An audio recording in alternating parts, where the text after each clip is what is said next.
Hi everybody, I'm Bree the Plant Lady, checking in with part 2 of my late August weekly garden tour. I realized that I forgot to come into this little cove over here at the Blue House patio where the Hedychium cornarium, or the best smelling ginger lilies, are in flower. There's a whole lot more to come, and actually have almost the first fully opened Brugmansia flower right here. So that definitely means that our days are rapidly getting shorter, and that all of these plants that are triggered to bloom based off of day length are getting into their autumnal habit. But without further ado, let me go ahead and turn this camera around so I can show you everything else that's growing here in my gardens in Fuquay, Varina, North Carolina. And as I walk through here, I see leaves moving. I don't know what it might be. Lizards jumping around? Probably. Yep. Oh my gosh, it's so cute. His little mouth open. Oh, it's eating. It's eating a bug. That is excellent. Good job, little buddy.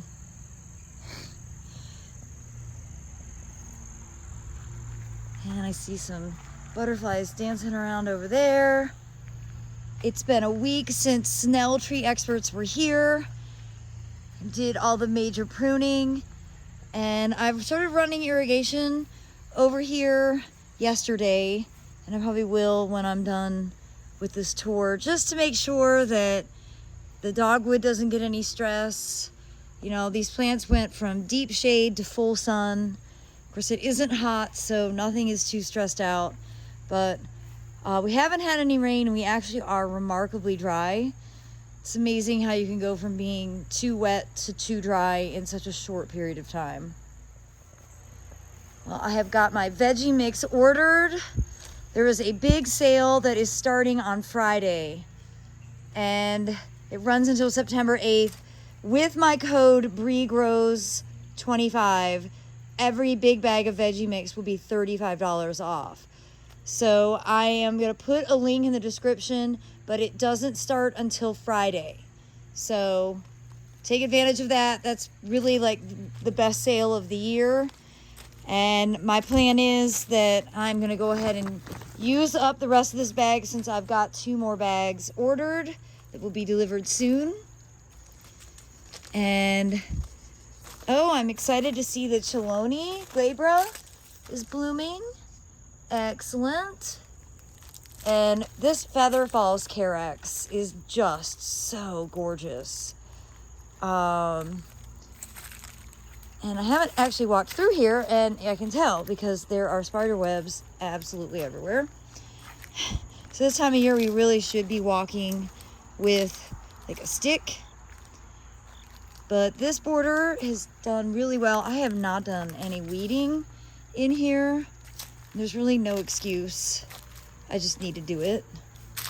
You know, I've got whatever this is. I need to look it up. And that is going to seed, so that needs to come out. And, you know, it requires 2 hands, and I need to get down and dirty. I've got some microstegium back there that's really bad that needs to come out. And, well, lots of privet and just random things. I'm going to do it. You guys, the next time I show you this border, this will have been weeded. I haven't weeded it at all, not even once this year. I can take the time to go ahead and do it. It'll definitely benefit from that treatment. Things are looking a little dry. I'm not motivated to start watering out here at this point, but weeding is definitely essential. I am beyond thrilled with how this border looks seeded on June 28th. So it hasn't been a full 2 months. Today is August 26th. All from direct seed. We did this as part of the class. I'm absolutely loving how it looks. Obviously, butterflies are enjoying it as well. The addition of that yellow zinnia is great. I actually prefer when I have more than one color represented, but you know, that's okay. It was a seed pack I bought. I am a bit concerned about the aphid population that I have getting larger and larger and more problematic on my sesame. And I've never had pest issues like I'm having this year. I've got, incredible infestations of mealybugs and spider mites and aphids. And my aim for biological control isn't seemingly working. So I've got to run out and get some insecticidal soap, or I need to find my Pure Castile soap and make some myself. But I don't like the direction this is going with this amount of aphid population on all of the sesame. I had to do some research. But I'm thrilled with how the pumpkin looks.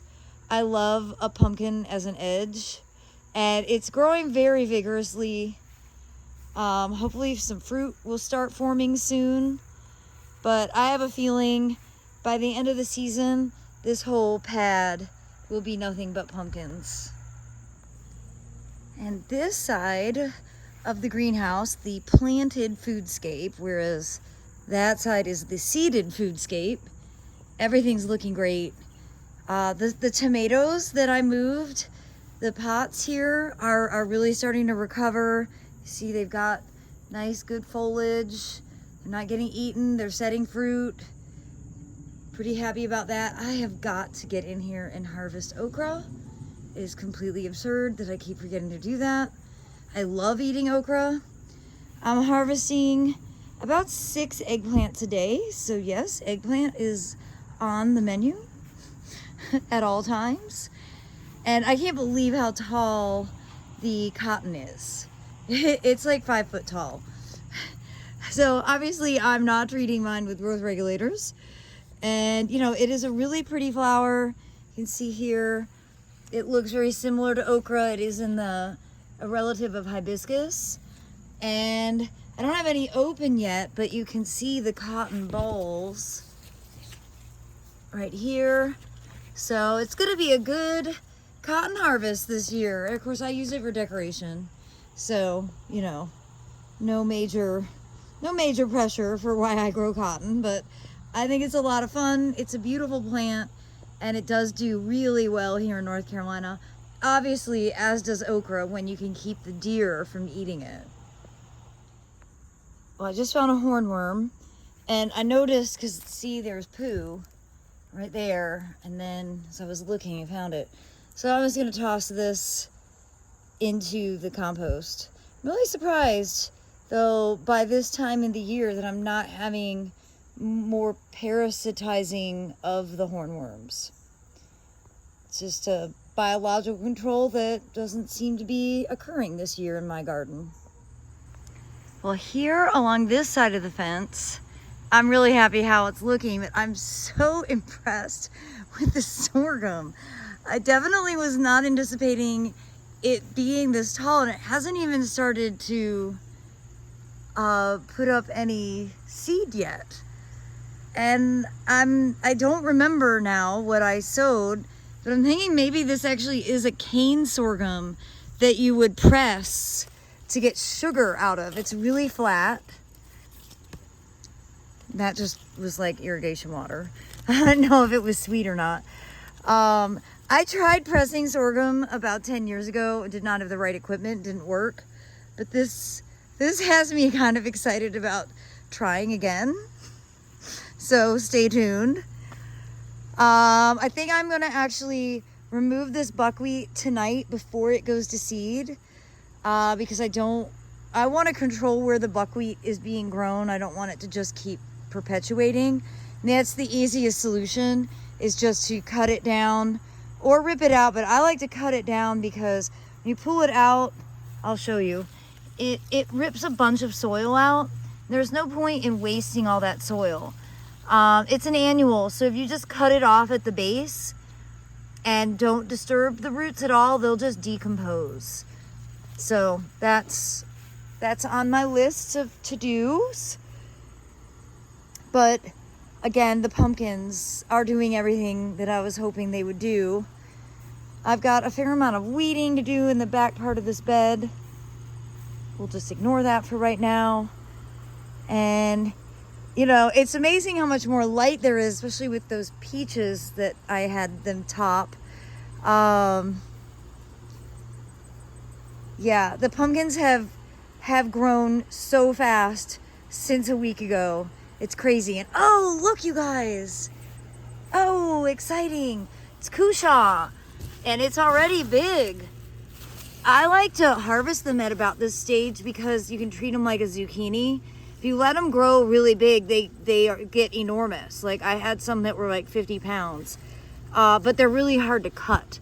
Whereas at this stage, they're pretty user friendly. So awesome. I need to start paying attention.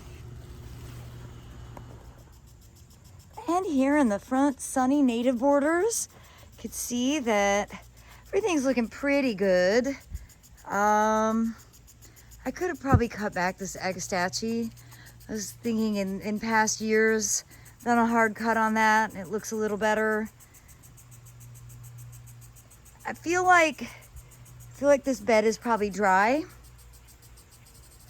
I guess I haven't watered it, so yes.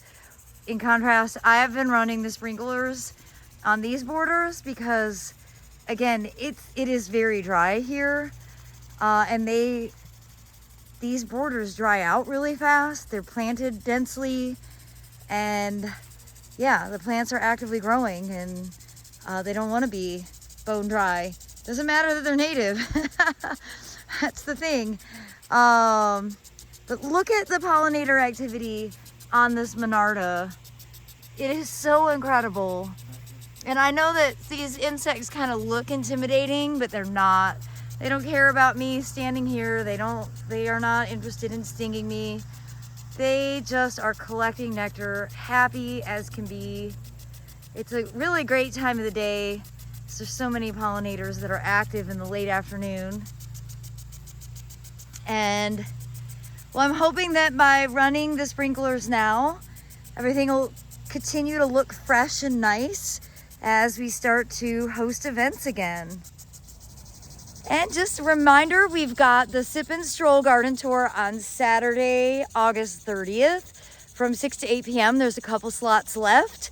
So I'm going to put that link in the description. And then we, of course, have the Fall Open Garden, Native Plant Sale, and Seed Sale. We've got awesome garden vendors, and actually Jenks Farmer is going to be here selling his new book, which I just got my copy today. Hang on. You guys, it's so beautiful. Jenks, congratulations. Secrets of Southern Gardening, Pro Tips for Success.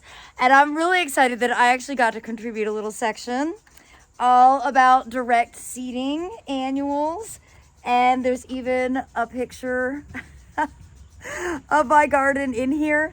I cannot wait to dive into this. So Jenks will be here at the Fall Open Garden selling signed copies. He's going to bring plants, including crinums. He has the most amazing crinum farm. So I hope that if my seed sale, my native plant sale, the other art vendors weren't enough motivation, come on out and grab a copy of Jenks Farmer's newest book. I know you won't be disappointed. Well, as always, thank you so much for watching, everybody, and happy gardening.